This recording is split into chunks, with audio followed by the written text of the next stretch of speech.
Ladies and gentlemen, boys and girls, dying time is here. That's right. We're talking about Heretic on Kill by Kill.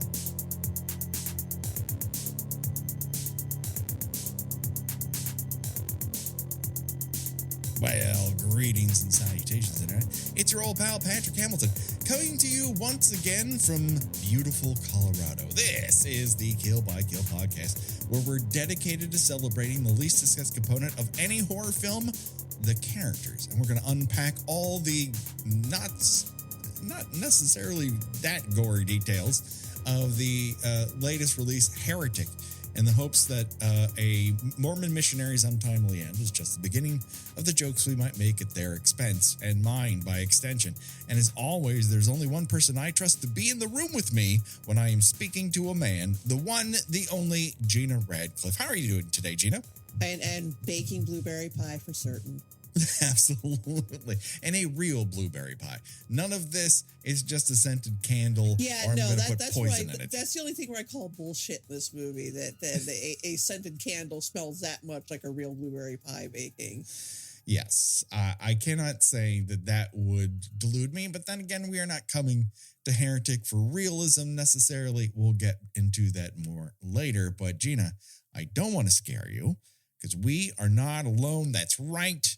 You know her as the co-host of Let's Get Weirding, a Dune podcast, which I would assume would be coming back soon, but with a Dune TV show, but I'm not putting aspersions on her if it does or doesn't. She's also a returning champion to Kill by Kill, and she is the only person I trust to tell me about a sex that involves predators. The one, the only, Megan Sunday. How you doing today, Megan?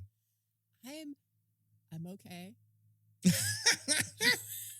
Sure. I'm thinking about the universe. Yeah. Before we get too far into this, because this was just released and we kind of wanted to do it as close as we could to its release date, we should probably go into a little bit of a non-spoiler, what did you think about this in general, before we go into more detail about the motion picture. Gina, what are your initial thoughts? Well, I did not expect to be crying at the end of this movie, and Okay. yet I was. Mm-hmm. And then I'll presumably we'll get a little bit of this. It kind of lost me a little bit about the halfway point. Mm-hmm. But then the overall thrust of the movie, it affected me in a way I should have expected and yet did not expect at the same time. Do you feel that is entirely to do with the movie or the times in which we all watched the movie? I mean, both, honestly, and a lot of personal bullshit. So. Sure, yeah. But yeah, it's all of those things, certainly. I mean, I could have certainly have picked a happier movie to watch in the days following the election, but I'm a glutton for punishment, so That makes a lot of sense. What about you, Megan? I really enjoyed it. It was just so viscerally uncomfortable that was really what got to me at a lot of points. Was it just Sure. the he's still just talking and they can't do anything. They can't do anything but smile. He is a yacker. This is part sustained suspense through what feels like the worst community college lecture I ever had to sit through. It's a lot of it's a monologue fest to a certain degree, and yet I was surprised by the amount of sustained tension that the entirety of the film seemed to have over me. He just wouldn't stop. Yes. And that also struck a nerve for me as a person who was forced for multiple decades to give up hours of my life listening to people drone on about Mormonism itself. And then to hear somebody drone on about Mormonism and why it doesn't work, it's like, bitch, I worked this out already. I can't say that it didn't affect me, and I can't say that I didn't enjoy it, and I can't say that it wasn't very well directed. And I also don't know that of the religious horror that's been released this year, that this reached levels that I found in other movies. That may be because part of it I'm a little too close to. Part of it may be just that I've had to shut down parts of my head that instantly go into thinking and panic mode. And I, over the last week, have decided that I just shut that shit down immediately. It's not helping me, and it's not good for my mental health conditions. And so I have to just get out of that mind loop. And so that might have closed me off somewhat to maybe the emotional catharsis that Gina, you experienced at the end of it. I also think this is an excellent movie, and that Beck and Woods are two very good directors. Yeah, no, I even if I hadn't had that emotional experience, I would have still thought it was a very well made movie. It's very funny at times, and yeah, I mean the explanation he gives on why God isn't real and religion is bullshit is you've seen it all on social media for years and years and years and years, and and famously atheist Ricky Gervais and Bill Maher and people like that and like this character really get a sadistic enjoyment out of destroying people's beliefs. And as much as I have no interest in organized religion, and you certainly believe that it is caused more to contributed more to the destruction of modern society than anything else ever in the entire history of man. I think that it is. I'm also not impressed with people who made their life's work to disabuse people of their personal beliefs in that regard. It's like, I don't know if you've noticed, but you have a belief system. Right. It's, right. And it comes down to, hey, it sounds kind of like you're preaching a little bit. Yeah.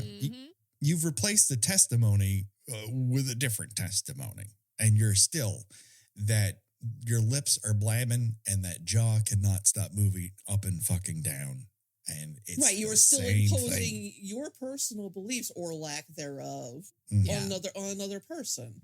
Yes. Because especially the way he immediately jumped to what I'm sure he thought real, controversial talking points, like he was just sitting planning this out from the moment he, signed his little name up, just like what can I say to these poor Mormons that will be really offensive? Right. Yes. He's got a list for every religion. Well, it also comes down to, aren't you so foolish for trusting me? And it's like, it's like, I mean, sure, I guess, right. I didn't know that trust was a religious value. I assume that, trust is a normal thing that a person earns, but he's like, you foolish girls believing me when I told you there was a woman in my house, and it's like, well, why wouldn't they believe you? Yeah, like why would their first assumption be that you were lying? And that's just cultural politeness. Right. It's politeness. It's, they're what, 18, I mean. They should be 21, actually. Okay. You can't serve a mission if you're a male until you're 19, and if you're a woman, 21. And I think that hypocrisy is intentional on the filmmakers' parts. I mean, I don't think they expect the audience to be like, hey, wait a minute, but he's doing it too. Right. I think it's it's like he's doing it too and doesn't realize it. Yes, he's too wrapped up in his own bullshit. Right, he's up his own. He's too far up his own ass to realize it. Yes. Like a lot of professional atheists are. Yes. They reject your reality and insert their own bullshit, and think themselves so much smarter as a result. And you're kind of like, not if you're going to be like this. You just rejected one asshole-ish. Just leave the kids to have to fill a quota alone. It's like, yeah, that's what it comes down to. Is this? Yeah, you notice he didn't try to challenge the man who came to his door. No, he didn't. Just, politely sent him on his way. That's not as fun as harassing poor young women. No. He definitely has chosen a specific group of people to go after. You notice it is not the dudes, because that doesn't get him anything. So, yes, I think this is a very good movie. I think it's very well acted. First and foremost, top-notch acting across the board from people you might not expect in these particular roles. And as far as an overall experience, I was in a pretty well attended theater with people of a wide variety who were dead ass silent for the entirety of this motion picture. Mm-hmm. This was not a raucous crowd, but I don't think this is a raucous reaction motion picture. And I wonder how that's going to go over as a longevity thing for this film in theaters. Yeah, I feel once more gets out that it's sort of a talky thriller and not. I think some people kind of thought it was going to be Hugh Grant does Saw. That was in the back of my mind. Yes, I was abused of that notion going into it, but certainly that is the way the trailer might have given you the impression it might go in that direction. Mm-hmm. Yeah. Oh, it turns out it's a combination of talking in one other movie, and we'll get to that in the spoiler section. But would both of you also recommend people attend Heretic? Oh, yeah. Yeah, definitely. Okay. Well, with that stated, we're going to go into the spoiler section now. So if you want to wait to see Heretic before you listen to us yak and expose all of its nooks and crannies, you're more than welcome to do so. Pause it, re-download it later, however you want to do that. Rate and review, visit us on socials, join the Patreon, all that stuff. You know the deal. Let's go into spoilers now. So what I didn't anticipate this being was a combination of talky, tension-filled thriller and a skosh of barbarian. Oh my God! Who is building all these barbarian houses? Richard Brake, obviously. Is this part of the American real estate market that barbarian houses litter the American landscape? I was going to say the barbarian house is supposed to be Detroit, right? If I remember correctly. Yes. Okay, Yeah. It's sort of funny. It was just like happened to be like the same neighborhood. Right. We don't go there Just anymore. pass each other. Mm-hmm. It's just the endless just rooms upon rooms. That was already kind of, we were stretching it with Silence of the Lambs, but at least that you were like, okay, it's an old house. It's but an old just house with everybody, a well. Yeah. everyone's just got a barbarian. Just dungeons, maze. literal dungeons with like labyrinths attached to them. Oh, just rooms and doors and statues and Everyone's been digging mines in their basement like that one lady on TikTok was for like a year before she got the police called on her. Is this what she was doing? Maybe. Was she? We don't building know. A barbarian We never got basement? to that point. No, they stopped her. They were like, no barbarians here. Or she was pre-barbarian, I think is what it comes down to. And so before we get too much farther into this, I suppose, we always like to have you on, Megan. But as the definitive, the trademark friend of the pod that you are, I figured it would be behooven upon asking you to be here with Gina that if you had any questions about the life of a Mormon missionary, this would be the time to ask. So, Are we supposed to call you brother Hamilton now? Please don't. I don't need any more flashbacks than I've already had. Okay. they really should have just not gone in at all, right? Like, I feel, Yes. I mean, here's where my experience, I suppose, pays off a little bit as to why I think they end up walking into that house when they should not. So the rule is you don't go in and talk to people by your lonesome. That is to protect you, and also just for the most part with guys, you're not encouraged to ever proselytize to women alone, and women not to proselytize to men alone. And the way they do that is to then send out groups. If there's a single woman who is requesting information, the sisters will be sent to their house, and the opposite, the brothers will be, the elders will be sent to the house.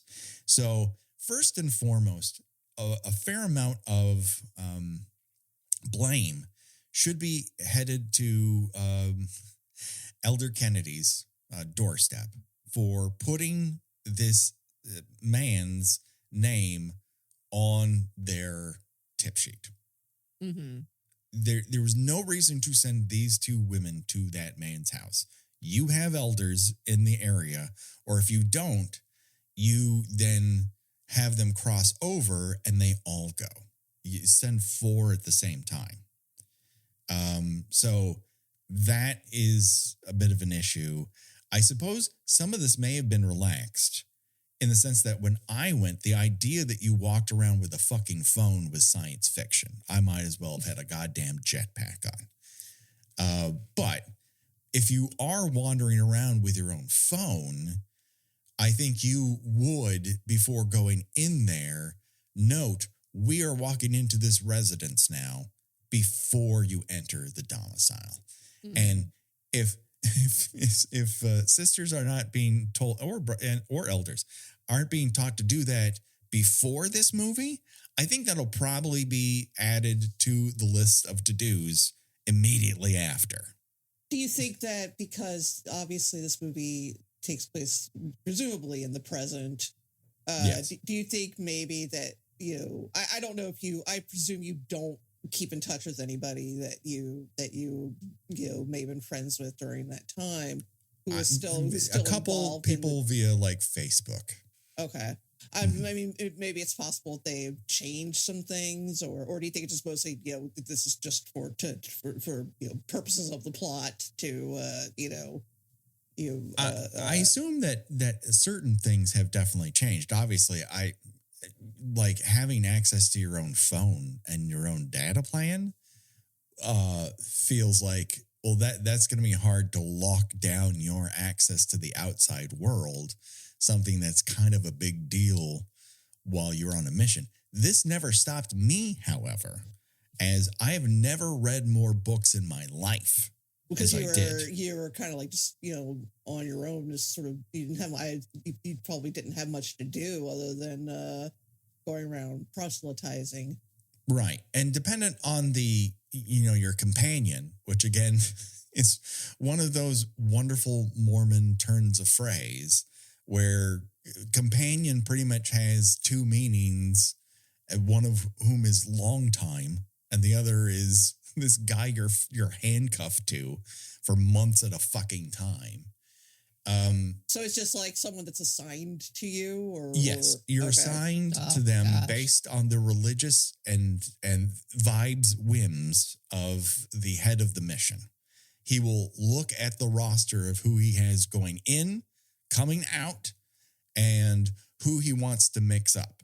So ultimately, there's this like web of tattling that's going on within the elders and sisters of who's actually working and who isn't. They don't want you to be like friends, just courteous to each other. But what they want is for you to both encourage one another to go out and proselytize every day from 9 until sundown. And then they would like you to get off the street unless you have a dinner appointment. And usually your dinner appointments are with people who are members of the local ward, and they've decided, let's invite the Mormon missionaries over and feed them food. And possibly arrange a marriage or two. Yes, just shop around for eligible, singles, that sort of deal. Yeah, a lot of swapping, and getting a glimpse of some ankle. Yes, I don't know. I've seen those ladies on TikTok. I mean, a lot has shifted since my extrication from the Mormon church, since I gave up the cloth and everything that came underneath it, since I took my name off the rolls. But that was a long time coming. But it is weird to see them like handle cell phones when the fact that I had a fucking CD player was suspect. The fact that I insisted on getting a library card no matter where I went so that I could get books so I could avoid working.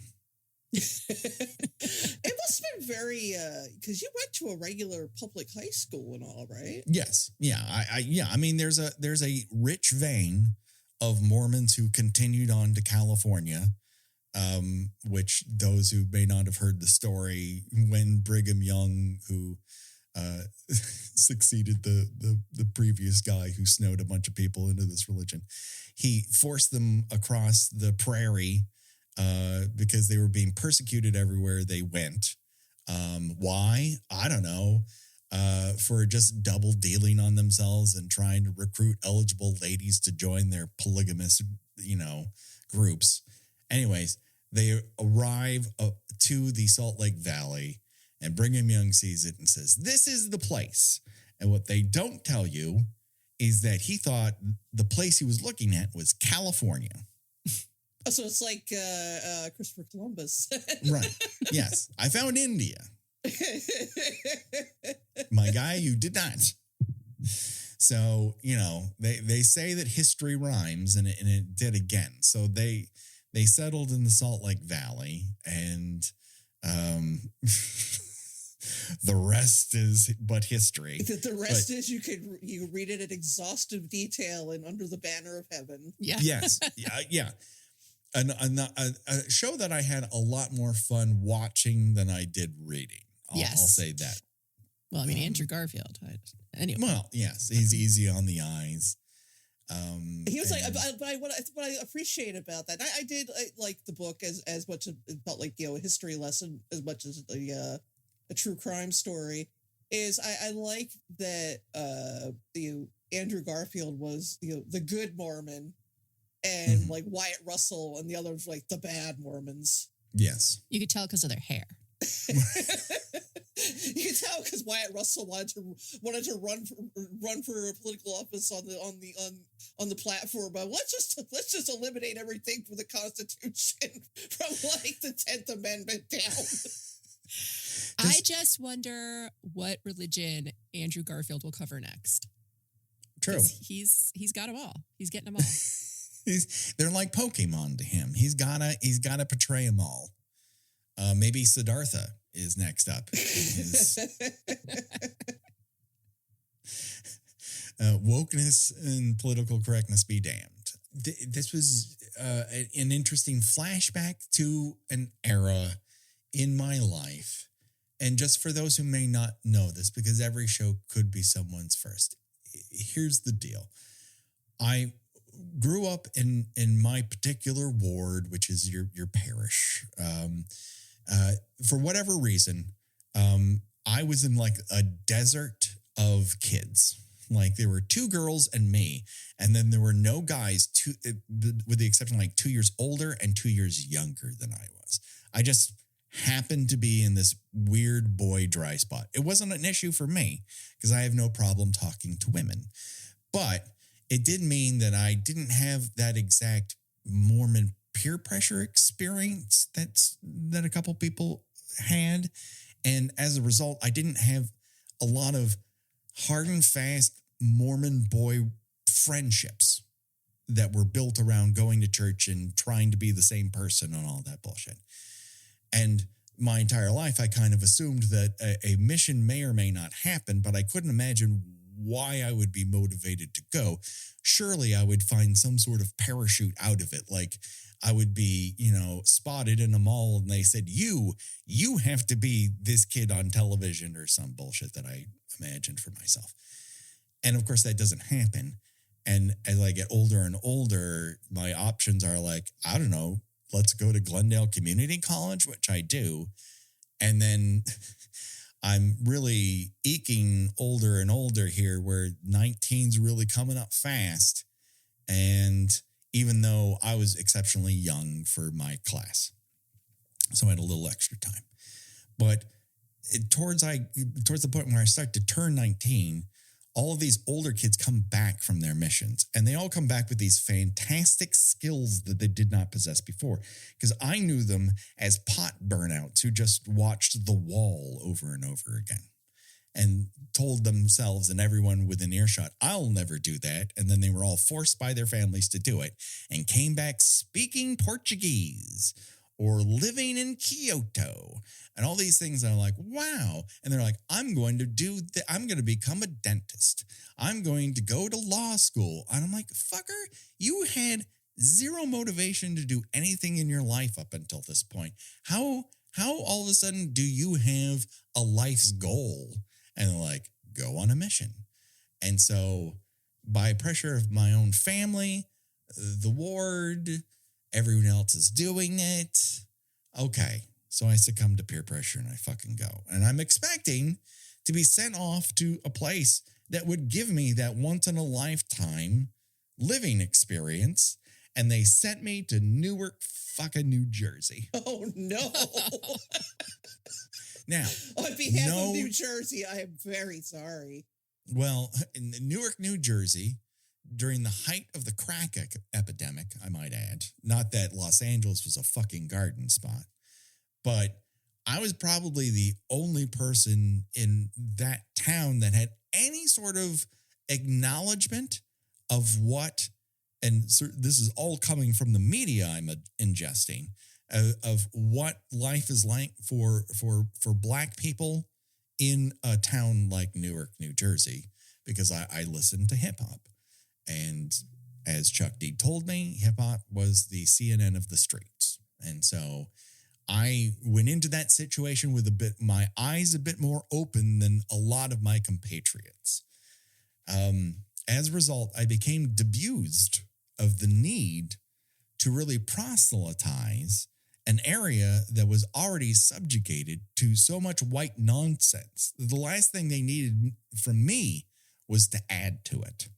And so I quickly became one of those missionaries who did fuck all for a very long time.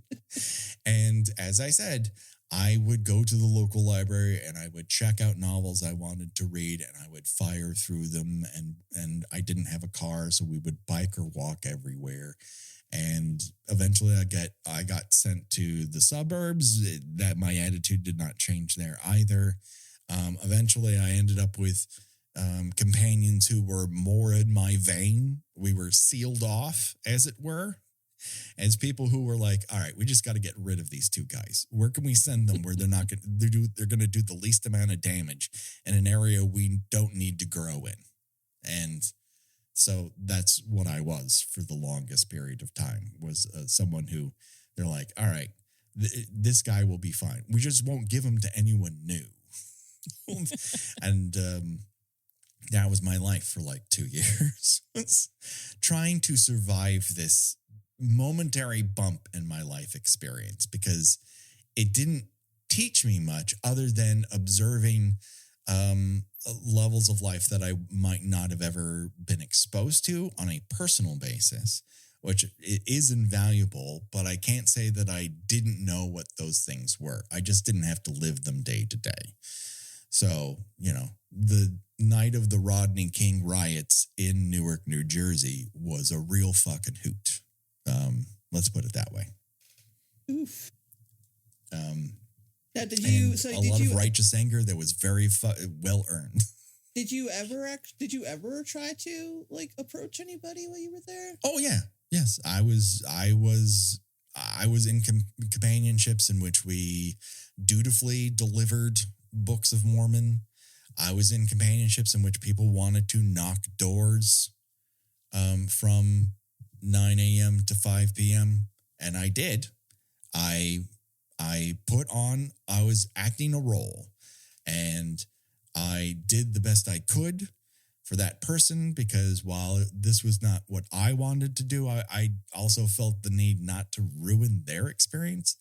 I didn't have so many of those, but also I think in a way that I think Buddy Cole, the character from Kids in the Hall, used to say, I would give them a smile, the kind where you don't use your eyes. That was me. There is, I ended up with some companions who were like, hey, do you want to see Terminator 2? I'm like, yes, I do. I would like nothing more than to see Terminator 2. So we would. And I ended up, reading a lot of comic books. Instead of spending money on a lot of food, I would come up with ways to save money on food, like buying a lot of cup of noodles, or 1 2-month period, we decided what was something we could eat every day and we would never grow tired of. And that was chili cheese dogs. Oh, good Lord. And so we bought giant things of chili, cheese, hot dogs, buns, and we were able to do this relatively cheaply. And it turns out I can grow tired of chili cheese dogs. This was also when I was running 3 miles a day. So can you imagine the farts? the stomachs of the young. True. Right? True. To be back there again. Oh. Yeah. It was the only time in my life in which I was an active participant in half-court basketball. Oh, my God. And I was not good. And nor should have anyone thought I was. But I could do it. And so I did. So, like, were you expected to, like, did you, I made it, a remark about, don't bother the kids who are trying to fill a quota. Did you have a quota you were supposed to meet?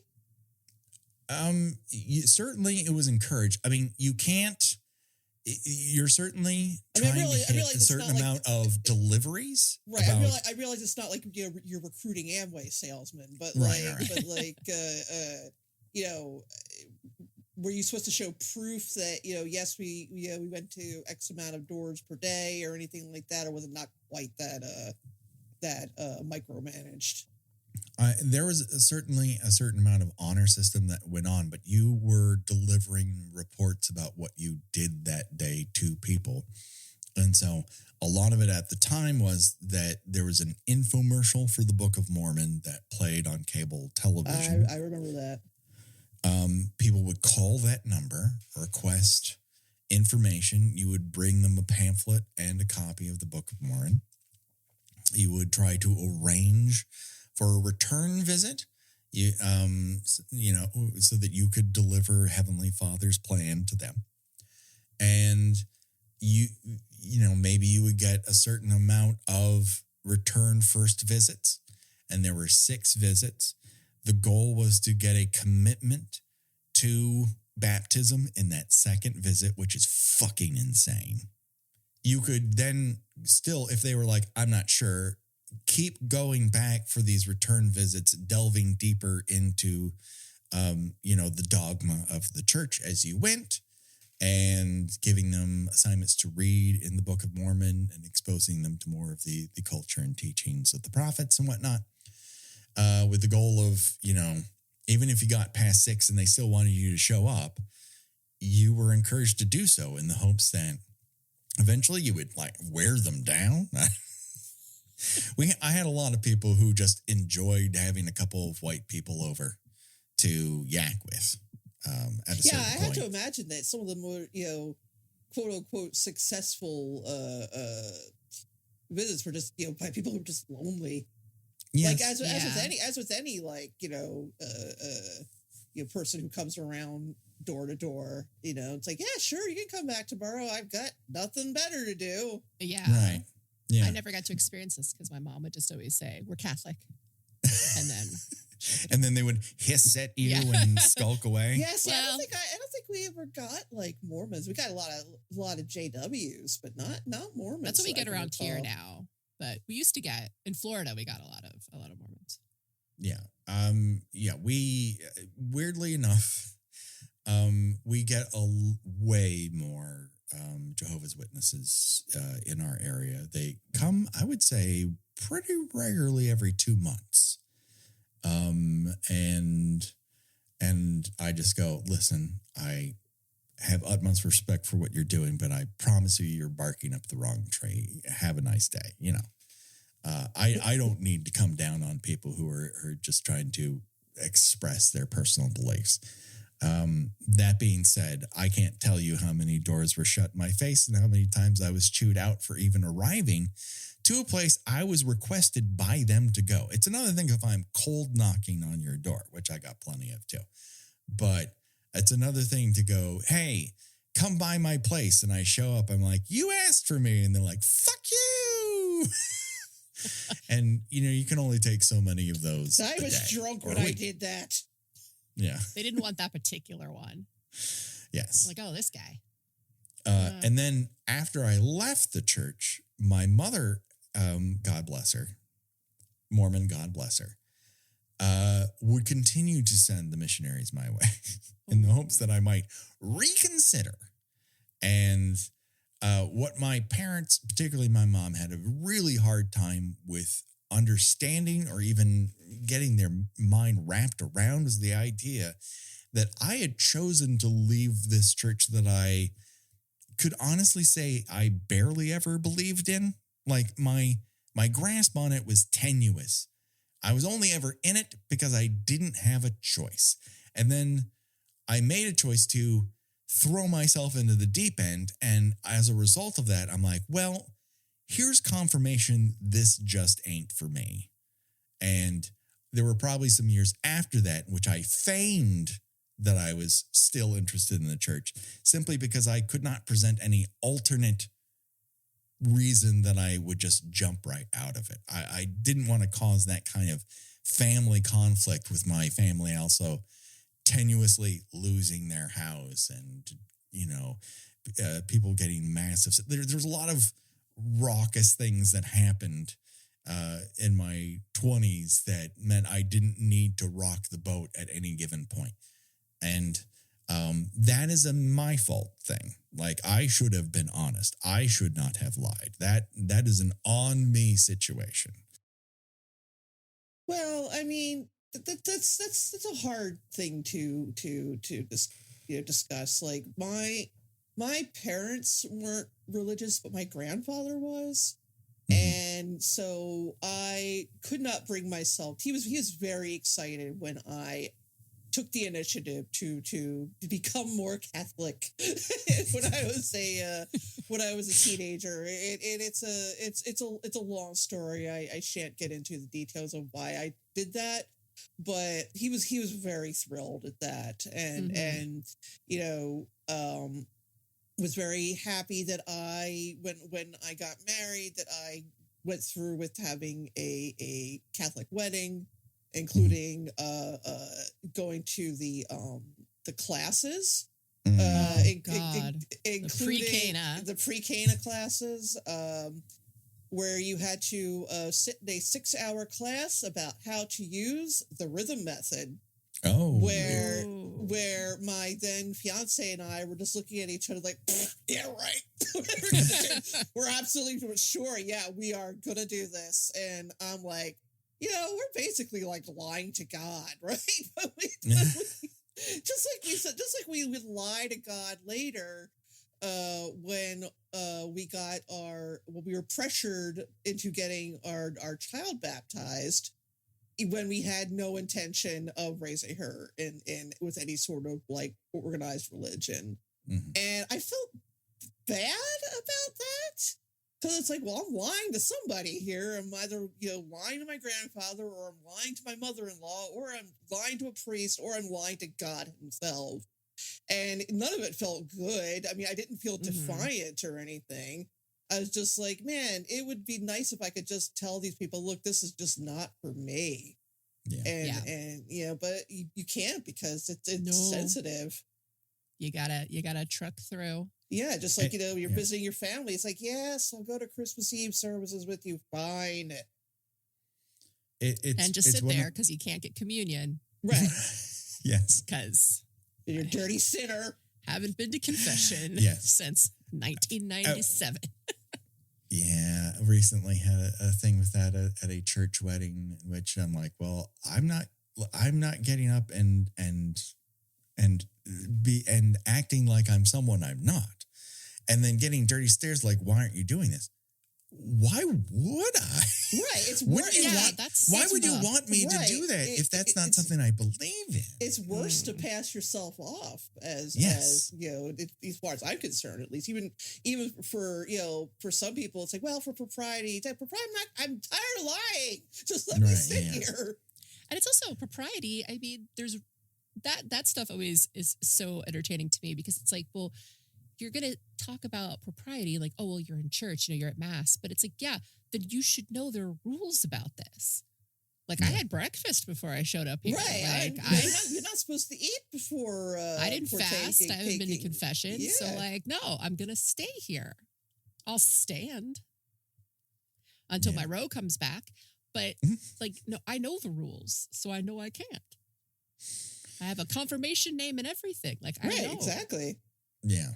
And so, like, I had, been to the temple, and previous to that, I don't know what I thought going in, but I was surely mystified coming out. And none of this managed to shake me to my core the way it should have, or it couldn't, because I just wasn't brave enough. I've told this audience many, many times how afraid of things I was growing up. And one of those things was God. I was very afraid of God.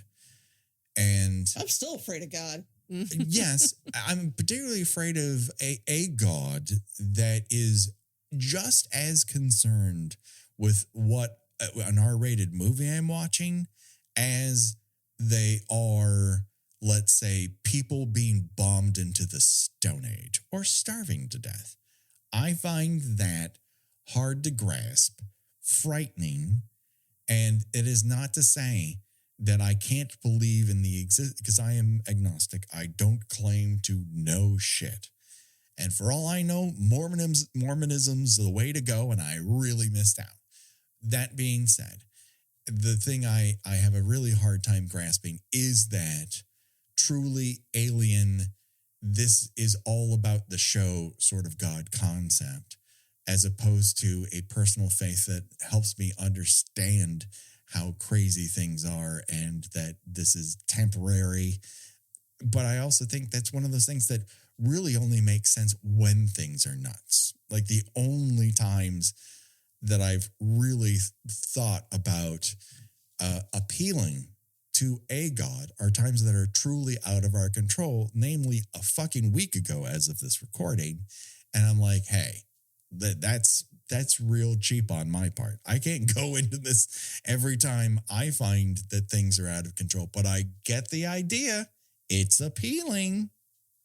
Yeah, I mean, and Megan could back me up on this. I mean, Catholicism kind of, one of its the cornerstones of the Catholic faith is you are always failing God in some way or Yes.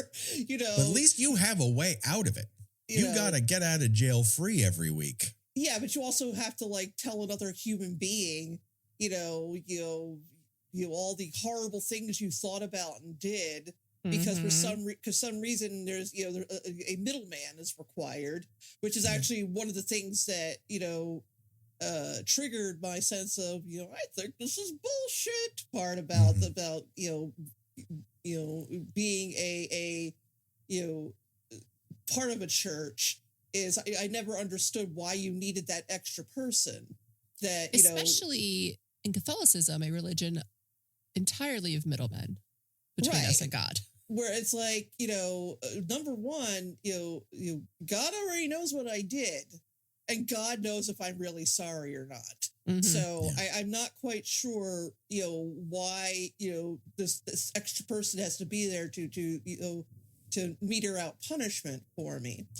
But yeah, I mean, certainly, I have been thinking more, in the same regard as what you said, Patrick, about how everything seems to be upside down and nothing is making sense and everything is very murky and scary right now. And while I'm not one of those, just rest assured God has a plan for all this kind of people, because my anxiety does not allow me to take comfort in that. Mm-hmm.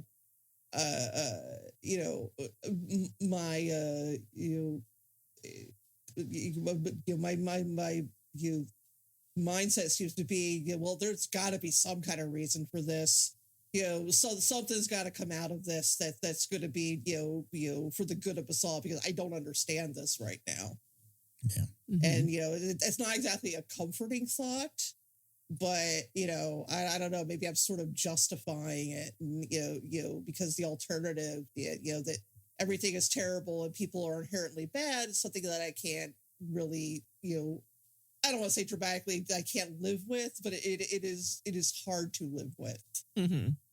I think it's tough to rectify with what ultimately is in your social relationships or people you work with or people you meet on the regular. You don't assume that they're terrible people that deep down, because you see how they interact with other human beings and you assume, well, they have a moral compass.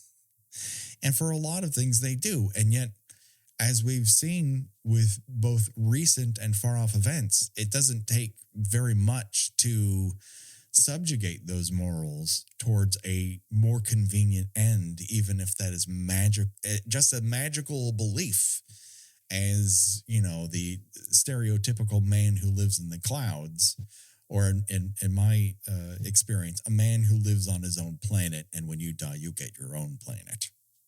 So the planet thing's legit, huh? Planet thing is totes legit. I didn't want to assume that it wasn't just like, a cliche. It's just one of those things where someone came up with what they thought was a real good workaround. And then the more you think about it, the more you're like, uh-huh.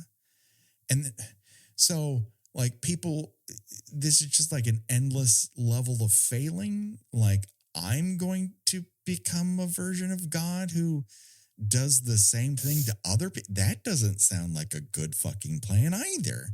It just, a lot of it doesn't end up making a whole lot of sense. But I don't think people get into any religion for it to ultimately make sense. They get into it to find meaning, to find solace, to find community. And some people get that. And I'm sure there are plenty of small organized religions that work towards social justice and being good neighborhood partners and boons to their community. And I'm all for that. It's the rest of it. I mean, you talk about a lot of guys in charge of between you and God. Mormonism is middle management in a lot of respects. It's a lot of guys who've worked their way, who've Peter Principled their way up the ladder of religion. And that's not to say that's everyone, but it's a lot of dudes all the way up. And as a result, like, the guy who's supposed to be looking out for these women is not observant in any way, shape, or form, or even thinking this is the last person and I need to do the best I can to find these young girls. He ultimately fails them. I'm sorry, Topher Grace, a guy I've worked with personally and find to be delightful. And he's good at playing this level of schmuck. And he plays it well. I didn't even recognize him until his name came up in the credits. I'm like, oh, okay. His complete. Yeah. I mean, I respected his second return being for the joke. Yeah. But then the fact that he then simply just wandered into the snow and was like, oh, well, I'll find him somewhere. I guess I'll turn up. Those crazy girls, I'm sure they're just sitting down somewhere. Huddled in some restaurant, but why they're not responding, why you're not getting more messages from them, why they're no on one bicycles. saw them. Yeah, you're really starting to, I think, get more people involved rather than fewer.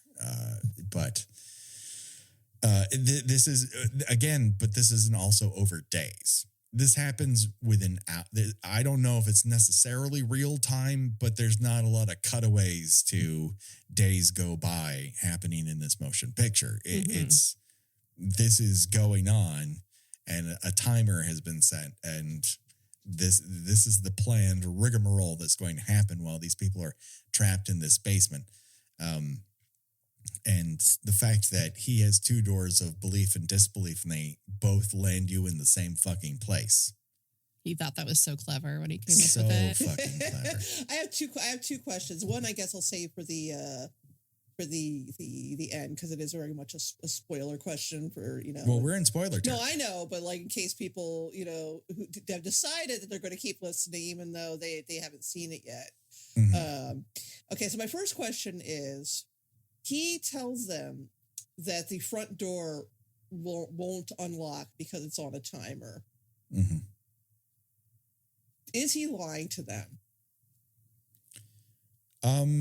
No, because he goes to that light switch mechanism. Oh, that's true. That's true. And switches the timer. What he is lying about is that he cannot change the timer. Yeah. He absolutely can. Okay. He can reset the timer whenever he wishes.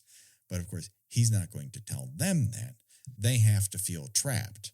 And so he's trying to free their minds by trapping them in the fucking basement is just the ultimate. It is one of those things that is the most infuriating, because it is the most truthful element of this movie, is that you have somebody who's like, this group of people has been lying to you and keeping you under control, and I'm going to free your mind by controlling you. Like, fuck off. Like, yes. Point made. Who used to give speeches like this that I used to have to suffer through? My friend's older brother, who used to buy us our booze. Was that the price? So the price of admission was the price of our Sutton Farms was that someone had to volunteer to go hang out with Scott in his room with the Rush banner on the wall and listen to him talk at you about philosophy and how he wasn't going to college because his mind couldn't be contained in a classroom. Yeah. Right. Wow, I think I knew that guy. And he would try to sleep with us, and we'd all go, "No, Scott." Did he ever try to impress you by whipping out a guitar and playing the first couple bars to Wish You Were Here? No, thank God. That was my college boyfriend. And it was Come As You Are, please. I mean, same tune, different song. Understandable. I think everyone has known this guy. That's the thing. He's the ultimate, I'm doing my own research guy. Right. Oh God, he's done so much. Again, he's going to tell you to open your mind. You're a sheep. And again, does not recognize the irony of, you are pushing your beliefs on me. Mm-hmm. Mm-hmm. It's like at the end of the day, you still annotated the Book of Mormon. Yeah. My guy. Like they're telling you, like, wow, that was really impressive. Like, you still made yourself learn. And I, as someone who's read it, okay, I'm just going to say, not one of my favorite books. I'm going to get right out there. There's a whole lot of like war stuff to get the dudes involved into it. And they think they're real clever with getting around the whole, how did I get from the Holy Land to Americas with these fucking boats that are upside down? You're like, what? This is some real H.G. Lovecraft bullshit. And I can't say that I ever enjoyed my time leafing through it. And sure, I marked all sorts of passages about loving one another, passages about being a comfort to other people in need. It's like the whole, well, that person's just a little too brown for me. We need to go to war. That was the part I didn't quite cotton to. So it was hard to sell that as a philosophy to other people. Well, yeah, I noticed. I told you that as part of the pre-show, they did in fact show a Mormon missionary training video, and I'm watching it and I'm thinking, this is the whitest thing I've ever seen in my life. Well, I hate to break it to you. Don't let the Brigham Young University sort of, we brought a lot of these people into play sports sort of life. It is white. There certainly was a large contingent, and maybe there still is, of South American Mormons involved in the church, but it is few and far between. And as a result, it's a lot of people who have just bred massive armies of children back when you could afford such a thing. Yeah, I another thing, my first real exposure to Mormons, other than seeing the Osmonds. Besides the Osmonds, and seeing the commercials, was when my daughter was born. I briefly got into scrapbooking, and scrapbooking is dominated by Mormons. I have a friend who quilts. And like crafting in general is very much a Christian and specifically Mormon activity, and then I discovered the scrapbooking is because a lot of while the men are preaching, the women are usually doing the ancestries and the family trees and the careful documentation of like every single family event, and right, yeah. I found that interesting, as that was an important cornerstone of the religion. It's very true. I was about to say, it was like before genetics actually got involved, genealogy dominated by the Morms. One of these days, Gina, for the Patreon, because God knows no one's going to want to fucking listen to me talk about it in the regular feed. You got to be into this. We will watch my favorite Mormon short movie of all time, Cipher in the Snow. And you will die at how funny this thing is. I loved laughing at it. It was Mystery Science Theater 3000 to me before the beginning of Mystery Science Theater 3000. And it is perhaps the most maudlin, crappy, just 70s shit you've ever seen in your life about this kid no one likes who dies in the snow and they all wonder why he did. Oh my God. See, that's perfect. That's perfect for me. I know Megan and I, in fact, this may be one of the things we first started talking to each other about. We both have a great love for chick tracts. And now they're always the most like horrifying, desolate, she'd play with a Ouija board, and then her mother found her dead the next morning stories. And I love them all so much. It's my favorite panels where it's like, but at least, Bobby's in heaven, right, Mom? I wish I could say that it was true. Like, what?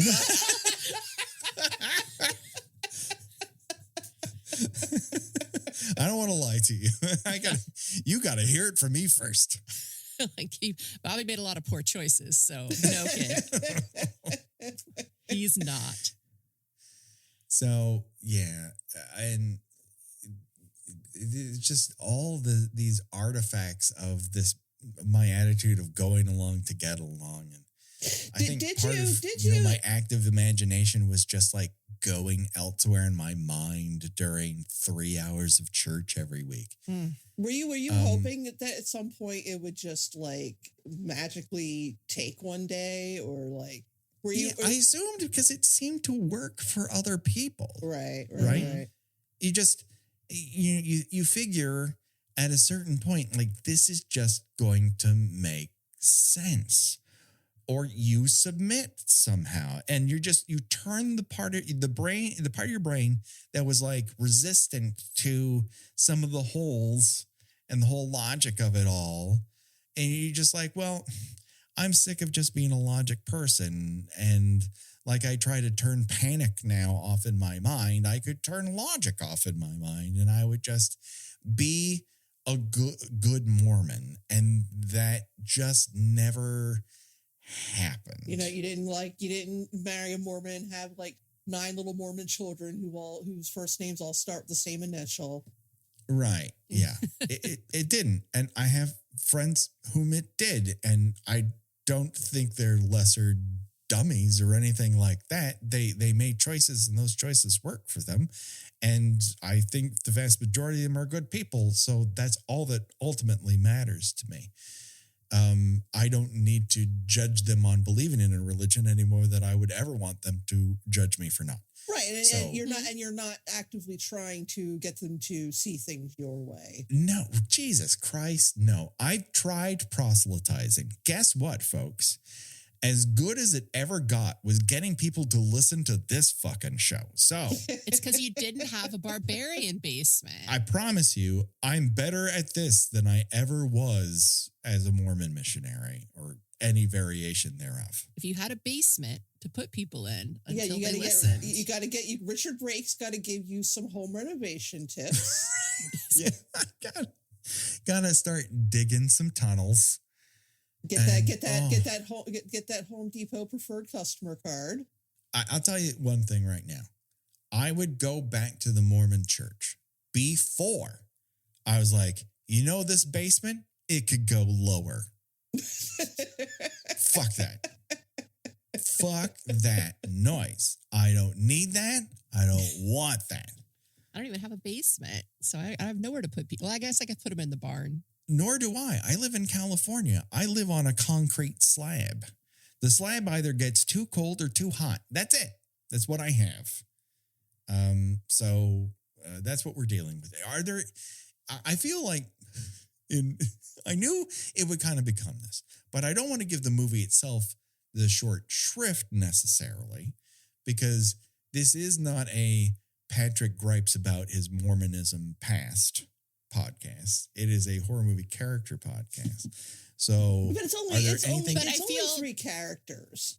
Yeah. And both of the actresses, I think, would appreciate that since they are both former Mormons. Oh, are they? Yes, I did not know that. Yeah. No. I totally bought. I thought Sophie Thatcher was fine too, but the other actress who I'd never seen anything before, the actress who played Sister Barnes. I so bought her as as a nice sweet little church girl that like, oh my God, like she just really like and she had that kind of that perfect look to her.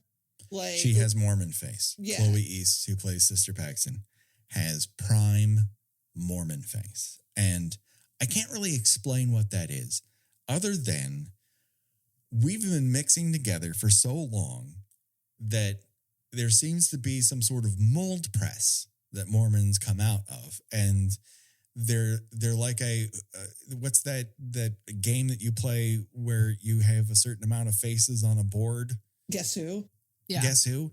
It's like Guess Who. And you're one of those 24 faces. And that's it. That's all you get. I mean, it's hard to go a deep dive into the movie and not bring up religion because, I mean, it's, fully half of it is just Hugh Grant talking about religion.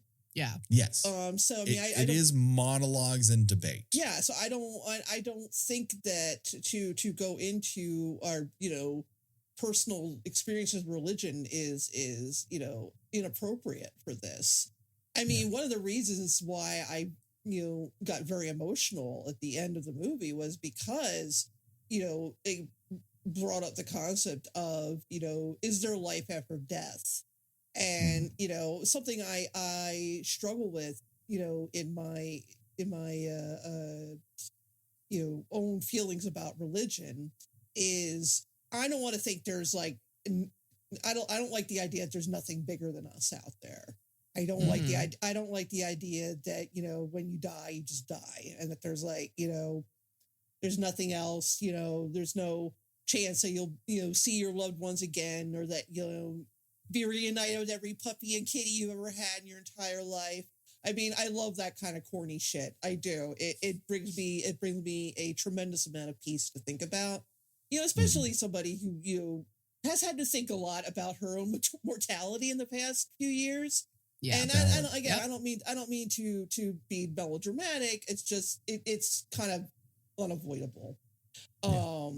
So I don't like to think that, when you're done, you're done. I mean, I want less I want there to be, less to be afraid of, and, something to bring me peace with the idea of it. And, so I when you have this miracle of Sister Paxton essentially rising from the dead to kill Mr. Reed, and then she just dies anyway. It's just like that, and and him in his death throes, still trying to convince Sister Barnes that this is all meaningless and prayer is worthless, and she's trying to convince him that it's just a nice thing you can do for someone. Yeah. And I don't know, I just kind of lost it a little bit, I mean, and I just, it's not often that a horror movie makes me cry, but and again, I think, whatever personal thing you have with religion, that that's going to color how you feel about this movie. I know that I tend to notice that the more negative reviews I've seen are for people who identify as atheist, because it's right. Well, I knew all this already, I mean, what's the shock value here? And it's the shock value is, the cruelty and his relentlessness. Yeah. Of trying to wear these two girls down who, for their crime of having faith in something. And, I mean, and that's the shocking part, not the, oh my God, how dare these filmmakers suggest there's no God? I know there's no God. And it's yeah, you know that. It's but that's not the point. He's not trying to convince the audience. He's trying to convince these two relatively innocent young girls. Yeah. Yeah. I think they're, in particular, where I really started to, aside from the whole kidnapping and torture and enslavement element of Mr. Reed, where I really got offended with his it's all iterations formula is when it comes to music, because the idea of interpolation, I think, has become really too academic and too legal in my mind. There is one thing to really rip off a song, and there is another thing to be in conversation and inspired by something. Mm-hmm. There's only 12 sort of, riffs you can do on a fucking guitar. So there's only so many places you can fucking go with it. And I think there has been, in particular in the last 20 years, a rash of unfortunate legal action to steal money from other people because you inspired them to make a fucking song. Yeah, I mean, you've got some situations like the Robin Thicke song where they basically lifted the entire background from a Marvin Gaye song. Right. Or Bittersweet Symphony. Right. Mm-hmm. Which is literally taking a symphonic version of a song, not an original orchestration. You didn't write it, and you just thought you could get away with it. Right. But then you've got like for instance, I did not know about Creep in the Hollies. Right, Creep and The Air That I Breathe being associated. I didn't know that. And I'm listening to him I still don't see it, but okay. Yeah, frankly, when he started about that, I wanted to be I'm going to need to see a couple sources on this one, actually, sir. Yeah, you're telling me, what people really remember about Creep isn't the chorus, but the melody beforehand? I don't know. And also, I don't think that's what sold it to the masses, y'all. And again, this is the same argument that I see people make on TikTok. There are people whose entire content is just, hey, I found these songs that sound similar, that are inspired by each other, and now I'm teaching you something. And it's okay, yes, great, thank you. The sample snitches. A man. Yeah. Always a man. A man pointing in the air. Yes, these are people I blocked a long time ago. The pointing in the air. Okay, but You've seen this man. No, I think that's part of the TikTok basic. Yeah. If you have any music inclination whatsoever, you're going to get these people. And then there's like one guy who does it in sort of a way, the interpolation guy who has the one song podcast, Luxury. He's the one person who seems to understand the gist of it, and everyone else is just like, well, that's a good riff. I'm going to try that, but I don't have any personality or music knowledge. And just no. And I also just didn't appreciate him being like, oh, you're little children, so you must know Lana Del Rey. It's like, don't say Lana Del Rey to these poor children. These girls have done nothing to you, sir. And you're just going to... Poor Sister Paxton saw a porno once. Just because, like, not for, like, sex reasons, but just because. No, not for... Guys, I hate to say this, but this is the realest this movie ever gets. The weird sex conversations you had with another almost virgin. Those, and I read about this, that conversation, and when she says that all the stairs they go up makes her husband's hotter, are things that she got from her friends who did missions. Yes. I can believe it. They sound very real. All their interactions before they go into that house ring very, very true. Getting harassed by teenagers. That's real, y'all. Oh, that part that hurt my soul, because I was just like, you can have opinions about people's religious beliefs, but you don't put your hands on people. You don't put your hands on people. You don't expose women you don't agree to. They're pull down their fucking skirt. Yeah, I grew up outside of Philadelphia, so when we would go into the city, we always saw Amish people, and the way tourists would act like let's take a picture with the Amish. Yeah, right. Like they're a bear on a leash. Leave these people alone, Jesus. Yeah, I know they got funny haircuts. They're riding a wagon, but just leave them alone. The outsider thing obviously has not gone away. Is not left us in the past. We're very in the midst of that still. It's only gotten worse, sadly enough, in some areas, in some respects. And they did such a good job of prefacing the sequence of the teenagers with, sweet Sister Paxton being like, "Oh, those girls are so fun."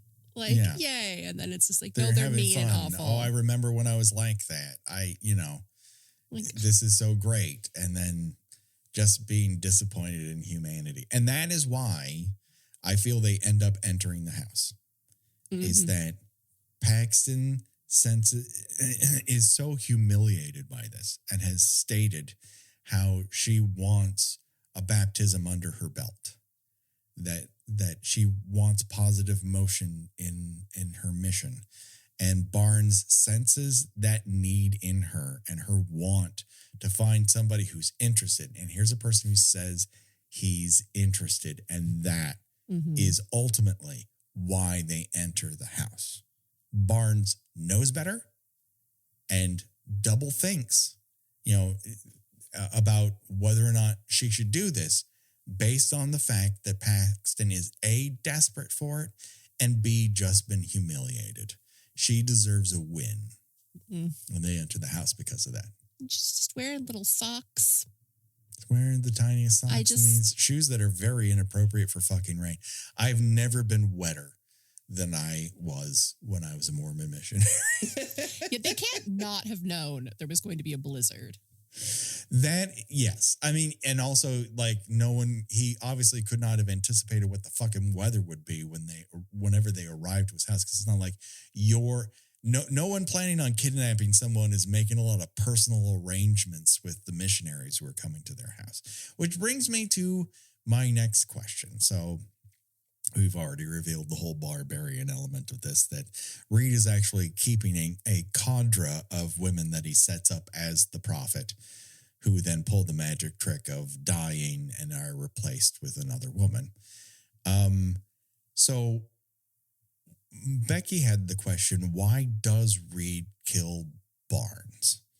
Is it simply to push the more flighty Paxton into a corner? Is it because he only needs one of them to replace the system of women in cages that he has in a different part of the basement? I think he does not, despite what he wants to claim, want a challenge. No. Mm-hmm. And Barnes can read him. And I think that he knew that it would help. He was, because he's already grasping at straws, because that's shortly after that is when he starts to try to do the whole, we live in a simulation bullshit. Right. He comes up with his own, bullshit on the fly to rectify the massive holes in his own argument. So my personal take was just that he knew that he was just tired of it. Yeah. Honestly, at the end, I don't think he had a grander purpose than he was just like, you know what? I'm tired of this one, and I will kill her because I can. Yeah. Yeah. I don't think he put much thought into it. It's like, let me get rid of the one that could be more of a problem for me. Mm-hmm. Mm-hmm. And I'm very, very grateful, because I know that this is how they telegraphed it, that it was not an accidental, like Paxton did it. Yeah. Because I was like, oh no, they can't. Like, don't use that chestnut, because this poor girl will just, I don't know what will happen. Yeah, I think it's a real acting tour de force. I think it's one of those things you could practically put this on a stage. It's that tight of a narrative. It's like, it's a very, very good movie. I wish it was a transcendent movie for me, but it is a movie that I also haven't stopped thinking about.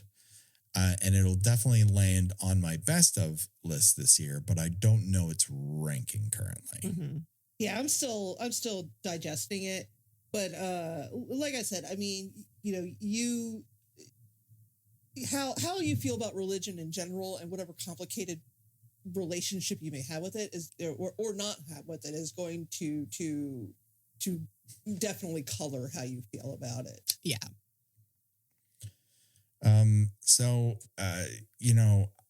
This is one of those things where, in terms of choosing your own death venture, Hold on. I do have one question.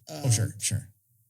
Do you think that Sister Paxton lives at the end, or that she actually has died? I think that's up for great debate. Obviously, the movie is leading you to believe that her mind is inventing all sorts of things happening at this point,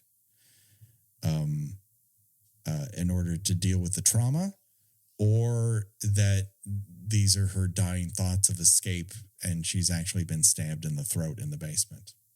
Yeah, I think it really, it very cleverly, it's like, well, it depends on what you believe.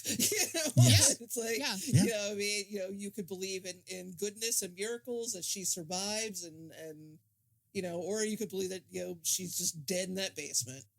Or you could also believe that she completely disassociates when she ends up, that Barnes does not get up. Barnes does not end up killing Reed, but Paxton does. And she disassociates that action by putting it in her mind in that board with nails on it in the hands of Sister Barnes. I don't know. There's a couple, like you said, it all depends on what you believe about it. Mm-hmm. Yeah. I'm not sure where I stand, except that I did get teary-eyed with the butterfly. Yeah. It's a thinker. It is ponderous in the best sense of the term, in that it does cause you to think. And I also think there are a ton of people who walked out of that theater, including the couple in front of us, who were like, "What's the fucking point?" Oh my God. So I don't understand people who are just like, because I think A24 sold it as a bit of a, hey, they're going into this basement of bedevilry. Yep. Fair. And fair. It's more of a psychological basement of bedevilry rather than Jigsaw, who, in comparison, has a much more thorough and rigorous worldview than Mr. Reed. Oh my God, there's a crossover event. Those two. Yes. Those two chuckle fucks. There's a Godzilla v. Kong of these two that would be the worst. Just everyone's being like, whoever wins, we lose. Yeah. Whoever's in the reverse bear trap is like, you know what? No, it's good. Just I'm gonna let it go. It's rusty metal versus complex woodwork. Yeah. And there's no underground zoos in this movie. Those poor women are they're just there. Yeah. Sorry, ladies. So in Choosing Your Own Deathventure, we have throat slashed, bleed out, stabbed in the head with board with nails on it, also stabbed in the throat. You have possibly stabbed in the stomach, maybe not. You also have eat poisoned pie. I mean, I'm glad that there was actually a real blueberry pie involved. Yes. I do enjoy pie. I can totally see myself dying by falling face first into a pie. Mm-hmm. So, yeah, I'm going to take death by pie. Yeah. How about you, Megan? Also death by pie. That's probably death by pie all the way how I'm going. is the way to do it. Megan, where can people hear more from you? Right now, not a lot of places, but we will see. We'll see. All right. Gina, how about you? I write about movies and television pop culture, including, when this comes out, I'll written about Heretic at my newsletter, GinaWatchesThings.substack.com. And I am on a wee break from social media, but when I do come back, you can find me under most of them under Gina Does Things. Yeah, do it today, people. Check it out. You know where to find us. It's not on Twitter, but it's pretty much anywhere else. And on Patreon, where we've got bonus episodes for you. Don't worry, folks. The body count will continue for myself and for Gina and for Megan. Bye-bye, everybody. Bye. Bye.